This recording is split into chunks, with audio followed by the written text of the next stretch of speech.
Hello guys, आप सभी का स्वागत है मेरे यूट्यूब चैनल पे। आज मैं आपके साथ डिस्कस करूंगा इकोनॉमिक के बारे में, यानी कि economic new syllabus paper pattern. अगर आप मेरे चैनल पर पहली बार हो तो मेरे चैनल को सब्सक्राइब कर लीजिए, बेल आइकन को भी प्रेस कर लीजिए ताकि आपको ऐसे कुछ इंफॉर्मेटिव वीडियो मिलते रहे। चलिए यहाँ पे आते हैं first one, unit wise distribution of marks, यानी कि जो आपके चैप्टर है उसमें कितने मार्क्स आपको दिए जाएंगे या कितने मार्क्स के पेपर में आपके चैप्टर आएंगे।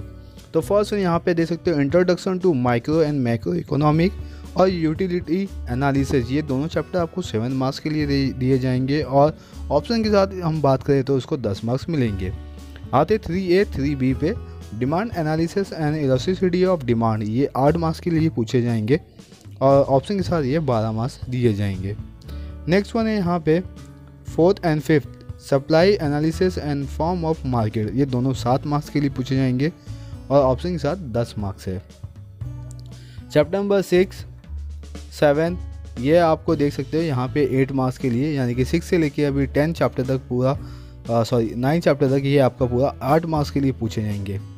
तो चैप्टर नंबर 6 आपको ऑप्शन के साथ 11 है, चैप्टर नंबर 7, 8 आपको 12 मार्क्स के लिए है और 9, 11 मार्क्स है। ये ऑप्शन के साथ बता रहा हूँ। और जो सबसे लास्ट चैप्टर है आपका वो 4 मार्क्स के लिए पूछे जाएंगे, ऑप्शन के साथ 6 मार्क्स यहाँ पे दिए गए हैं। चलिए आते अभी पेपर पैटर्न के ऊपर और उसको समझते कि कैसे क्या क्या पेपर में पूछे जाएंगे। ऑब्जेक्टिव वाइज डिस्ट्रीब्यूशन दिया गया है यहाँ पे। Objectives very short, short answer, long answer. Objective आपके 20 मार्क्स के लिए है, वेरी शॉर्ट 12 मार्क्स के लिए दिए जाएंगे, शॉर्ट आंसर 32 मार्क्स दिया गया और लॉन्ग आंसर 16 मार्क्स दिया गया। टोटल आपके हो जाते 80 मार्क्स। अगर हम ऑप्शन की बात करें तो ऑप्शन में आपको अभी ऑब्जेक्टिव 20 मार्क्स के लिए देंगे, very short 20 marks, short answer 52 marks कर दिया गया और लॉन्ग आंसर 24, तो जाके आपके 116 मार्क्स बनते हैं। Distribution of marks as per the objectives. तो ऑब्जेक्टिव्स में 4 पार्ट में डिवाइड किया गया आपके ऑब्जेक्टिव्स को। Knowledge, understanding, application and skill. ये टोटल 80 मार्क्स के लिए होंगे। नॉलेज आपके पास कितना है, सब्जेक्ट नॉलेज, कुछ ओरल्स भी लिए जा सकते हैं, तो 15, 20, 30 एंड 15 फिर से, तो टोटल हो गया आपके 80 मार्क्स के ये। अगर ऑप्शन की बात करें तो ऑप्शन में ये आपको 116 मार्क्स ही जाएंगे पूरा, तो यहाँ पे कुछ मार्क्स आपको इम्प्रूव कर दिए जाएंगे। लेकिन हमारा कॉन्सेप्ट है नेट मार्क्स पे, मार्क्स विथ ऑप्शन पे हमारा कॉन्सेप्ट नहीं है, क्योंकि हमें नेट मार्क्स ज़्यादा इम्पोर्टेंट करता है मैटर। एनुअल एवेल्यूएशन पैटर्न यहाँ पे दिया गया है, इसको 3 पार्ट में डिवाइड किया गया है। एग्ज़ाम एट कॉलेज लेवल दिया गया, याद रखिए। टर्मिनल, फिर प्रिलिमिनरीज या जो प्रीलिम्स होते हैं, और application based test for prelims. 50, 80, 20 marks में डिवाइड किया गया है। 50 मार्क्स का जो पेपर होगा उसमें आपको टाइम मिलेगा 2.5 आवर्स, 80 मार्क्स का होगा तो 3 आवर्स, 20 मार्क्स का होगा तो 1 आवर्स, और ये तीनों एग्ज़ाम कंडक्ट होंगे। एग्ज़ाम यहाँ पे HSC बोर्ड है, ठीक है। अगर यानी कि बोर्ड के एग्ज़ाम का पेपर पैटर्न देखे तो 100 मार्क्स का ही होगा। 20 आपका एप्लीकेशन बेस्ड टेस्ट पेपर है और 80 मार्क्स आपका रिटन एग्ज़ाम होगा। चलिए आते हैं अभी कैसे पेपर फॉर्म किए जाएंगे, क्या क्या उस पेपर के अंदर किस टाइप से क्वेश्चन पूछे जाएंगे। फर्स्ट क्वेश्चन आपका ऑब्जेक्टिव होगा, ये 20 मार्क्स के लिए ही होगा, ठीक है। यहाँ पे लिखा है from the following type of sub question any 2 will be asked. Total देख सकते हो आपको 8 क्वेश्चन दिए गए। यहाँ पे बोला कि आपके पेपर में इसमें से सिर्फ 2 ही ऐसे क्वेश्चन पूछे जाएंगे, उस 2 के अंदर आपका अलग अलग टाइप होगा, यानी कि 5-5 मार्क्स के 2 क्वेश्चन बनेंगे और उस 2 क्वेश्चन के अंदर भी सब क्वेश्चन 5 होंगे, यानी कि टोटल 10 मार्क्स के आपके ऑब्जेक्टिव क्वेश्चन बन जाएंगे यहाँ पे, ठीक है। ये आपका क्लास टेस्ट, मतलब जो आपका फर्स्ट टेस्ट था, ठीक है, वो होगा 50 मार्क्स के लिए ये। फिर question number 2, identify and explain the concept. 2 marks है एक क्वेश्चन पे, तो आपको 2 ही रिटर्न करने हैं, 3 क्वेश्चन पूछे जाएंगे, टोटल 4 मार्क्स, ऑप्शन के साथ 6 मार्क्स। डिस्टेंस बिटवीन दिया गया है यहाँ पे 2 मार्क्स पर क्वेश्चन, यानी 2 आउट ऑफ 3, 4 आपका टोटल मार्क्स होगा और ऑप्शन के साथ 6 मार्क्स हो जाएंगे। चलिए क्वेश्चन नंबर 3 पे आते।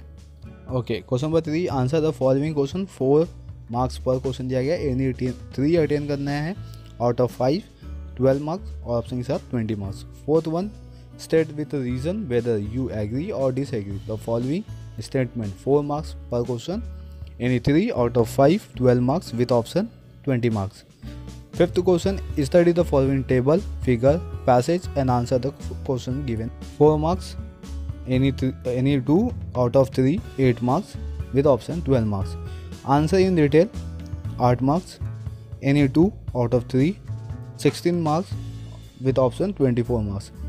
तो टोटल यहाँ पे आपको हो गए 80 मार्क्स और आपका ऑप्शन के साथ हो गया 116 मार्क्स। प्रपोज क्वेश्चन पेपर ये आपका बोर्ड एग्ज़ाम जैसा होगा, यानी कि आपका जो प्रीलिम एग्ज़ाम होगा वो यहाँ पे दिया गया। टोटल 80 मार्क्स के आपके पेपर्स होंगे। जैसे मैंने अभी आपको बताया सेम उसी तरीके से, जैसे अब मैंने आपको 50 मार्क्स के क्वेश्चन बताया, सेम उसी तरीके से यहाँ पे भी बोर्ड में भी आपके क्वेश्चन पूछे जाएंगे या उस तरीके से क्वेश्चन बनने वाले हैं। ठीक है, दोनों में कोई ज़्यादा चेंजेस नहीं होंगे। वो सिर्फ 50 मार्क्स के लिए होंगे और यहाँ पे 80 मार्क्स के लिए होंगे। यहाँ पे जो ऑब्जेक्टिव क्वेश्चन होगा वो 20 मार्क्स का हो जाएगा। जिससे पहले हमने देखा था 50 मार्क्स वाले क्वेश्चन पेपर में वहाँ पे 10 मार्क्स का आपका क्वेश्चन बन रहा था। बाकी आपका सेम होगा, इसमें कोई ज़्यादा कोई चेंजेस नहीं है। चलिए क्वेश्चन नंबर 3, 4, 5, 6 जैसे मैंने आपको बताया उसी तरीके से यहाँ पे क्वेश्चन होंगे। यहाँ पे आपको नीचे दिया गया for objective question number 1, the parameter given in 12th standard text book should be consider, यानी कि सिर्फ ये 12th स्टैंडर्ड की बुक से ही पूछे जाएंगे, ये आउट ऑफ सिलेबस नहीं होंगे। लेकिन जो क्वेश्चन होंगे ये आउट ऑफ भी सिलेबस नहीं होंगे, ये भी आपके टेक्स्ट बुक से ही होंगे। ठीक है, तो आप अपने आप को अच्छे से प्रिपेयर कीजिए, क्योंकि यहाँ पे आपको बहुत सारे ऐसे क्वेश्चन अटेंड करने हैं जो अभी न्यू पेपर पैटर्न में आया हुआ है। Structures of internal question paper ये आपके लिए मैटर नहीं करता, बस आपको इतना जानना है कि अगर 20 मार्क्स का पेपर है तो 1 आवर्स होगा, 50 मार्क्स का है तो 2.5 आवर्स होगा और 80 मार्क्स का है तो आपके लिए 3 आवर्स का होगा। यहाँ पे एप्लीकेशन बेस्ड टेस्ट पेपर दिया गया है। First one, choose the correct option 4, find the odd word 4, complete the correction 4, give economic term 4 marks. And question number 5 में दिया गया है study the following situation, express your opinion situation 1, 2। ठीक है, तो यहाँ पे 4 मार्क्स दिया गया और 2 मार्क्स फॉर ईच सिचुएशन दिया गया।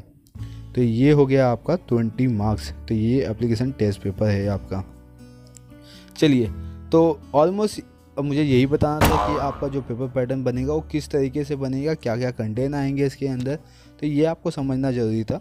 तो आई थिंक ये आपको मैंने पूरा बता दिया। अगर आपको कहीं लगता है कहीं डाउट है तो आप मुझे पूछ सकते हो, डेफिनेटली मैं इसका रिप्लाई आपको दूंगा। तो चलिए इस वीडियो में बस इतने ही, मिलते हैं हम नेक्स्ट इन्फॉर्मेटिव वीडियो के साथ। Thank you for watching.